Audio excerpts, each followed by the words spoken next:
আসসালামু আলাইকুম, স্বাগতম জানাচ্ছি বিবিসি নিউজ আন্তর্জাতিক সংবাদে। শুরুতেই সংবাদ শিরোনাম, এরপর বিস্তারিত।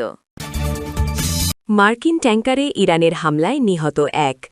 ইরান লেবাননের যৌথ হামলায় ধ্বংসস্তূপ তেলাভিভের একাধিক ভবন। প্রথম বক্তব্যে যে হুঁশিয়ারি দিলেন মুজতবা খামেনি।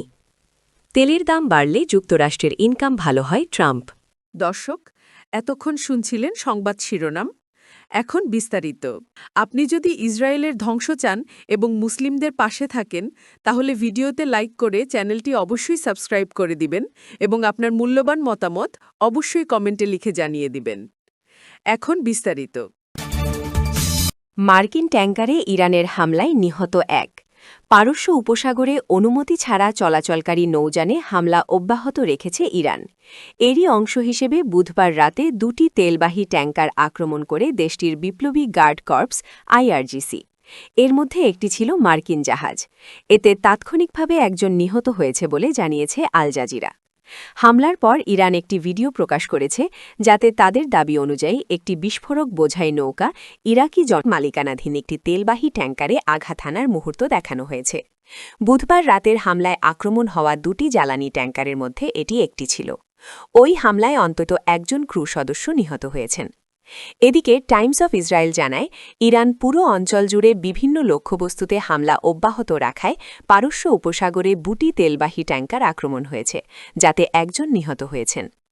ইসলামী প্রজাতন্ত্র ইরানের ওপর যুক্তরাষ্ট্র ও ইসরায়েলের অব্যাহত হামলামুখে তেহরানের কাছে একটি গুরুত্বপূর্ণ পারমাণবিক স্থাপনায় আঘাত হানার খবর দিয়েছে ইসরায়েলি সেনারা। ইরান লেবাননের যৌথ হামলায় ধ্বংসস্তূপ তেলাবিবের একাধিক ভবন।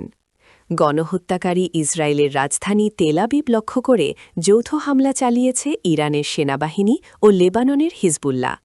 এতে বেশ কয়েকটি বাড়ি ধ্বংসস্তূপে পরিণত হয়েছে। আজ বৃহস্পতিবার 12 মার্চ তেলাবিবের উপকণ্ঠে একটি আবাসিক বাড়ি রকেট হামলায় ক্ষতিগ্রস্ত হয়েছে। ঘটনাস্থলের ভিডিও ফুটেজে দেখা গেছে, রকেটটি আঘাত হানার পর বাড়িটির ব্যাপক ক্ষয়ক্ষতি হয়েছে। স্থানীয় সংবাদ মাধ্যমের প্রতিবেদন অনুযায়ী রকেটটি হিজবুল্লাহ নিক্ষেপ করেছে। হিজবুল্লাহ দাবি করেছে, তাদের এই হামলার লক্ষ্যবস্তু ছিল ওই এলাকার একটি ইসরায়েলি সামরিক গোয়েন্দা স্থাপনা। ইরান ও তার মিত্রদের উপর সাম্প্রতিক যুক্তরাষ্ট্র ইসরায়েলি হামলার পর পুরো অঞ্চল জুড়ে ইসরায়েল, ইরান ও তাদের মিত্রদের মধ্যে সংঘাত আরও তীব্র হওয়ার প্রেক্ষাপটে এই রকেট হামলার ঘটনাটি ঘটল। সাম্প্রতিক দিনগুলোতে ইসরায়েলের বিভিন্ন অংশ এবং প্রতিবেশী দেশগুলোতে বেশ কিছু রকেট, ড্রোন এবং ক্ষেপণাস্ত্র হামলার খবর পাওয়া গেছে। হিজবুল্লাহ ইসরায়েলি এলাকাগুলোতে একাধিক রকেট বর্ষণ এবং ড্রোন হামলা চালিয়েছে, যার জবাবে ইসরায়েল লেবাননের বিভিন্ন অবস্থানে পাল্টা বিমান হামলা চালিয়েছে। প্রথম বক্তব্যে যে হুঁশিয়ারি দিলেন মুজতবা খামেনি। ইরানের সর্বোচ্চ নেতা নির্বাচিত হওয়ার পর প্রথম টেলিভিশনে ভাষণ দিয়েছেন আয়াতুল্লাহ মুজতবা খামেনি।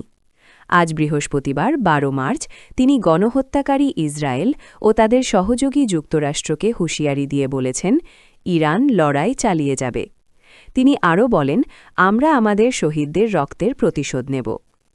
ইরানের সর্বোচ্চ নেতা দেশটির সামরিক বাহিনীকে ধন্যবাদ জানিয়ে বলেন, দেশ যখন আক্রমণের শিকার হয়েছে, তখন এই বাহিনী ইরানকে পরাধীন হওয়া বা বিভক্ত হওয়া থেকে রক্ষা করেছে। তিনি বলেন, আমি সেই সাহসী যোদ্ধাদের ধন্যবাদ জানাতে চাই, যারা আমাদের দেশ যখন চাপের মুখে এবং আক্রমণের শিকার, তখন দুর্দান্ত কাজ করছেন। জ্বালানির বাজার নিয়েও মন্তব্য করেছেন তিনি। সর্বোচ্চ নেতা বলেন, হরমুজ প্রণালী বন্ধই থাকবে। তেলের দাম বাড়লে যুক্তরাষ্ট্রের ইনকাম ভালো হয় ট্রাম্প। মার্কিন প্রেসিডেন্ট ডোনাল্ড ট্রাম্প বলেছেন, তেলের দাম যখন বাড়ে তখন যুক্তরাষ্ট্র লাভবান হয়। নিজের সোশ্যাল মিডিয়া প্ল্যাটফর্ম ট্রুথ সোশ্যালের একটি পোস্টে তিনি লিখেছেন, যুক্তরাষ্ট্র বিশ্বের মধ্যে বর্তমানে সবচেয়ে বড় তেল উৎপাদনকারী দেশ, তাই তেলের দাম বাড়লে আমরা প্রচুর অর্থ উপার্জন করি। তিনি আরও যোগ করেন, এর চেয়েও অধিকতর আগ্রহ ও গুরুত্বের বিষয় হল ইরানকে পারমাণবিক অস্ত্র তৈরি থেকে এবং মধ্যপ্রাচ্য তথা প্রকৃতপক্ষে পুরো বিশ্বকে ধ্বংস করা থেকে বিরত রাখা।